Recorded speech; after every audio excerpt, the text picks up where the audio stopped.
Bismillahirrahmanirrahim. Alhamdulillahi Rabbil alamin. والصلاة والسلام على أشرف الأنبياء والمرسلين نبينا وسيدنا محمد وعلى آله وصحبه أجمعين أما بعد. Hurmatli aziz radio tinglovchilar, assalomu alaykum va rahmatullohi va barakatuh.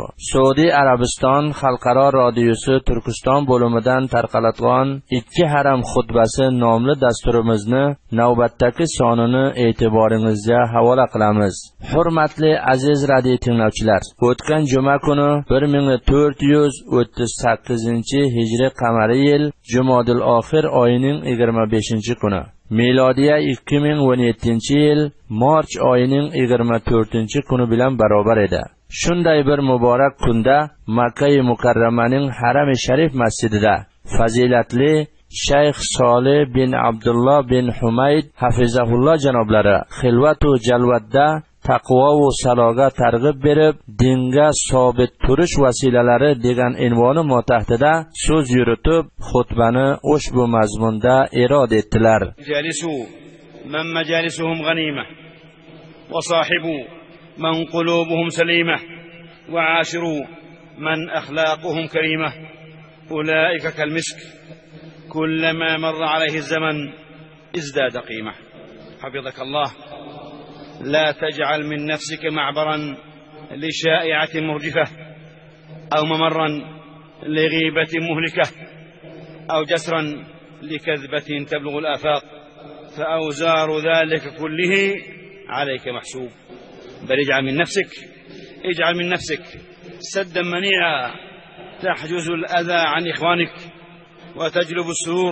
وتجلب السرور لرفاقك وتنشر الفأد لأمتك. ولا تستوي الحسنة ولا السيئة ادفع بالتي هي أحسن فإذا الذي بينك وبينه عداوة كأنه ولي حميم وما يلقاها إلا الذين صبروا وما يلقاها إلا ذو حظ عظيم. أيها المسلمون، موضوع يحتاجه كل مسلم كما تحتاجه جميع الأمة في كل حين وآن وفي كل زمان ومكان، والحاجة إليه في أوقات الفتن أشد وفي حال العوادي والمحن أعظم. هو كنز عظيم من وفق لكسبه وأحسن توظيفه واستمسك به فقد غنم وسلم ومن حرمه فقد حرم. ذلكم عباد الله أن المؤمنين وهم يتعرضون لأنواع الابتلاءات ويقابلون المواجهات مع أعداء الله إنهم لأحوج ما يكونون إلى هذا الكنز العظيم. فالصراع بين الحق والباطل والخير والشر قائم في هذه الدنيا كما اقتضت سنة الله جل وعلا، ولولا دفع الله الناس بعضهم ببعض لفسدت الأرض. هذا الكنز حفظكم الله هو الثبات. Allohning bandasi, qachonki yomonlik qilsang, keyinidan yaxshilik qil. Majlislari foydali sobit bo'ladigan kishilarga hamnishin bo'l. Qalblari solim bo'lgan kishilar bilan hamdavollik qil. Yaxshi axloqli insonlar bilan suhbatda bo'l. Zeroki bular mushkka o'xshagandirlar. Qancha muddat ham o'tsa, qimmati ko'payur. Allohu taolo sani o'z hifozatida olsin. San o'zingni yolg'on xabarlarga vasila va halok qiladigan g'iybatlarga yo'l va jahon bo'yicha yolg'onlarni nashr etuvchiga ko'prik qaror berma. Chunki buning hamma musibatlari saning bo'yningga tushur. Balki san o'zingni musulmon birodarlaringdan kulfat va ozorlarni uzoq qilish uchun katta tog' va o'z rafiqlaringga xayr va xushi faroham qilish uchun sabab va ummatu millatingga bishorat beruvchi bir hasti qaror ber.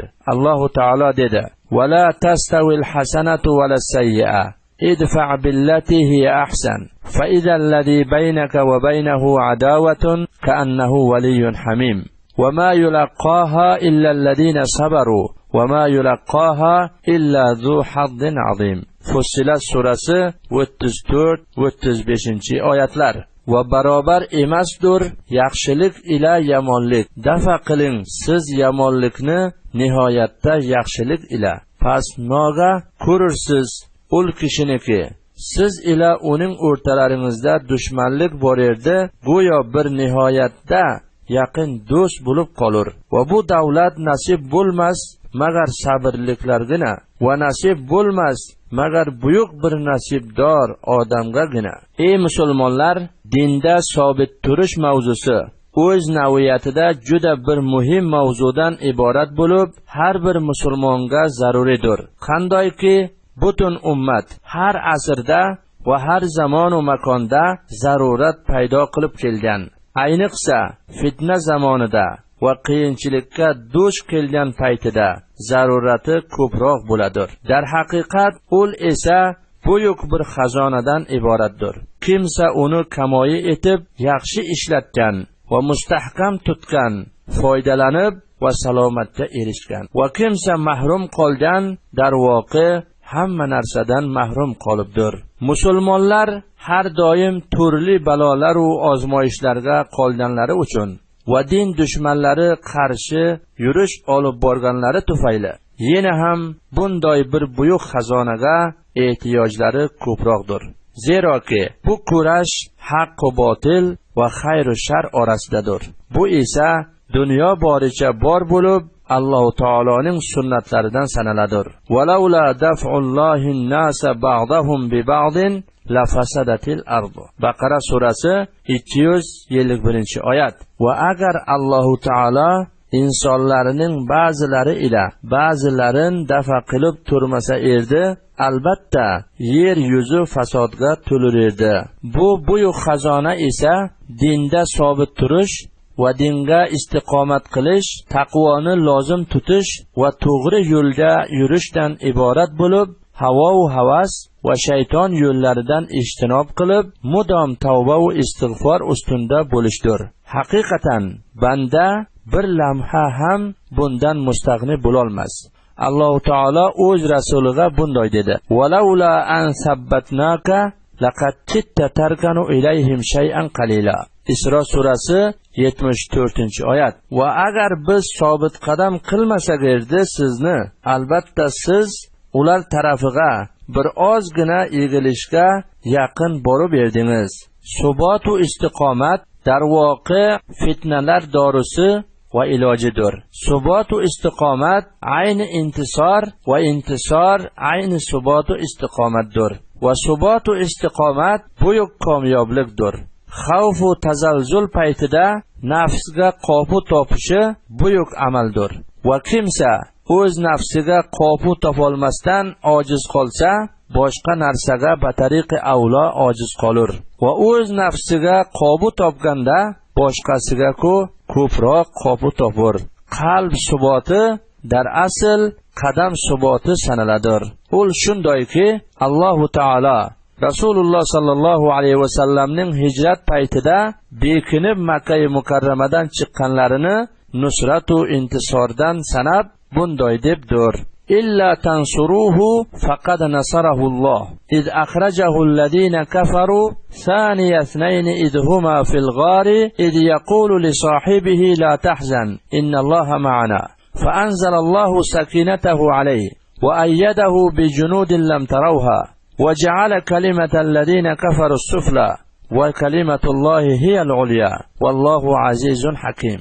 Tavba surasi 40-oyat. Agar sizlar rasulga madad bermangizlar, Alloh taolo unga madad bergandir. Vaqtiki kofirlar uni chiqarib edilar, ikki kishiga ikkinchi bo'lgan holda, vaqtiki ular ikkilari g'orda edilar, ul zamonki ul yo'ldoshiga der edi: "Xafa bo'lmaki, Alloh taolo bizlar iladir." Pas Alloh taolo unga o'z tarafidan taskin tushirdi va unga sizlar ko'rmagan lashkarlar ila madad berdi va kofirlar so'zlarini past qildi. Va Alloh taolo so'ziginadir hamisha baland va Alloh taolo g'olib hikmatlik zotdir. Binoan musulmon kishining har doim, ayniqsa fitnalar vaqtida subotli bo'lishi hatmi bir amirdir. Hurmatli radio tinglovchilar, shu yangilik Madina-i Munawvaraning Haram-i Sharif masjidida juma namozi xutbasini balo va musibatlarni ketkazuvchi hamda rahmati keng bo'lgan Allohu taborak va taologa hamd va sanolar bo'lsin. Shahodat beramanki, osmonlar va yerni yo'qdan bor qilgan yagona Alloh subhanahu va taolodan o'zga iloh yo'q. Ey Allohim, Rasulimiz va nabiyimiz Muhammad ibn Abdullah va u zoti sharifning oila va ashablariga qiyomatga qadar salovat va salomlar yog'dir. Avval bor o'zimga, undan keyin sizlarga Allohu taolodan taqvo qilishga siforish beraman. Taqvo orqali Allohu taolo banda uchun barcha g'am va kulfatlardan ofiyat sori chiqar yo'lini paydo qilib, har qanday qiyinchilikni ul banda uchun osonlashtirib qo'yadi deb juma xutbasini boshlagan Masjid-i Nabaviy Sharif imom va xatibi Fazilat Maob Shayx Doktor Abdul Muhsin bin Muhammad Al-Qosim hafizahulloh janoblari Alloh muhabbatining nishonalari haqida so'z yuritib, xutbani quyidagi mazmunda irod etdilar.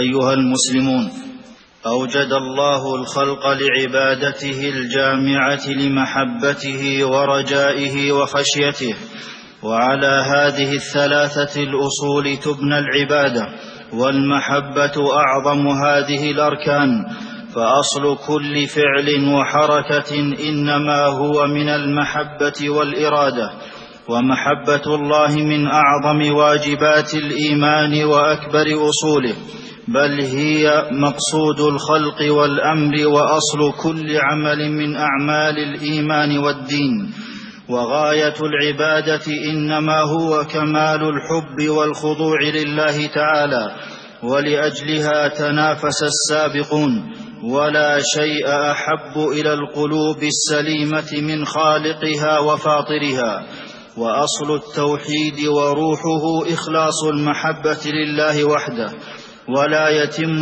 حتى تكمل محبة العبد لربه وتسبق محبته جميع المحب، فأصل الدين الإخلاص فيها، ومنشأ الشرك وأصله من التشريك فيها.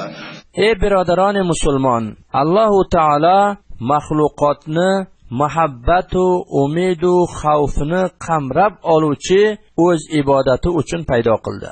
Ana shul 3 usulda ibodat bog'liqdir va muhabbat esa eng buyukidir. Va barcha fe'l va harakatni asli ana shul muhabbatu irodadir. Va Allohning muhabbati vojiboti iymon va usullarining eng buyukisidan sanaladir.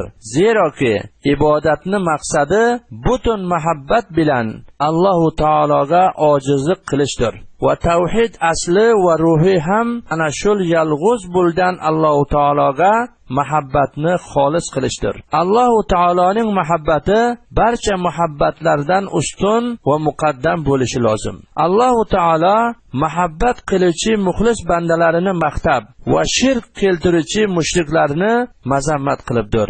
Va minan nasi man yattakhidu min dunillahi andada yuhibbunahum ka hubbillah wallazina amanu ashaddu hubban lillah. Baqara surasi 165-oyat. Va odamlardan ba'zilari borki, ular Allohu taolodan boshqalarni unga sharik qilurlar, do'st tuturlar, ularni ham Allohu taoloni do'st tutgan kabi. Va mu'minlar esa Allohu taologa muhabbatlari ziyodadir. Va muhabbat qiluvchilarni xos do'stlaridan qaror berib bunday dedi: Fasawfa ya'tillahu biqaumin yuhibbuhum va yuhibbuna. Moida surasi 54-oyat. Allohu taolo shundoq qavmni paydo qilurki, ularni Allohu taolo do'st tutur va ular Allohu taoloni do'st tuturlar. Va qachonki bandaning muhabbati Allohu taologa xolis bo'lsa, albatta iymonning shirinligini va mazasini totur. Rasululloh sallallohu alayhi vasallam janoblari marhamat etadilar: Salasun man kunna fihi wajada bihinna halawatal imani wa ta'mi. Ay yakuna Allahu wa rasuluhu ahabba ilayhi mimma siwahuma. وأن يحب المرء لا يحبه إلا لله وأن يكره أن يعود في الكفر كما يكره أن يقذف في النار متفق عليه.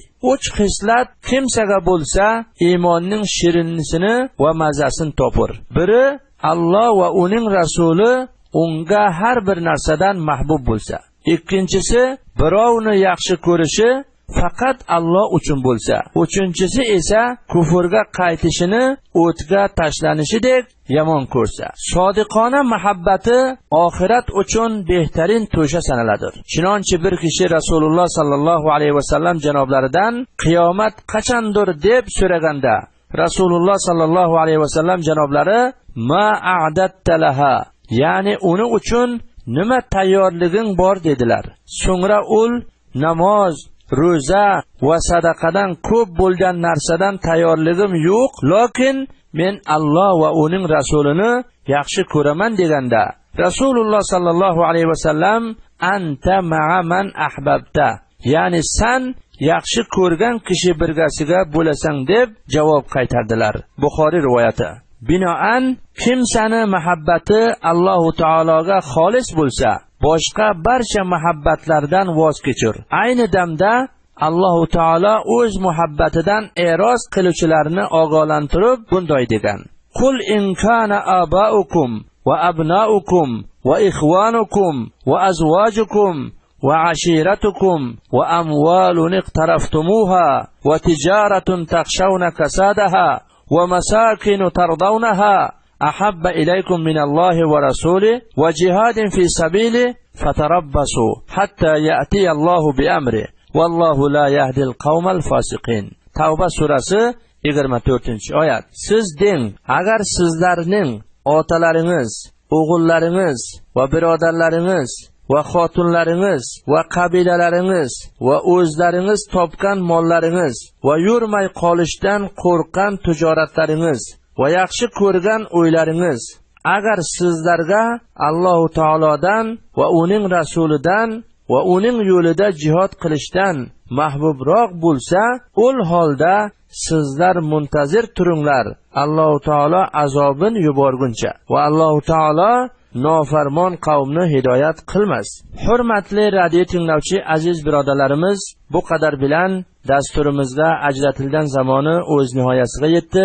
Ko'ngil qo'yib tinglaganlaringizga rahmat. Yana uchragancha barcha muhtaram tinglovchilarimizni Alloh taologa topshiramiz. Xayr, sog' va salomat qolinglar. Vassalomu alaykum va rahmatullohi va barakatuh.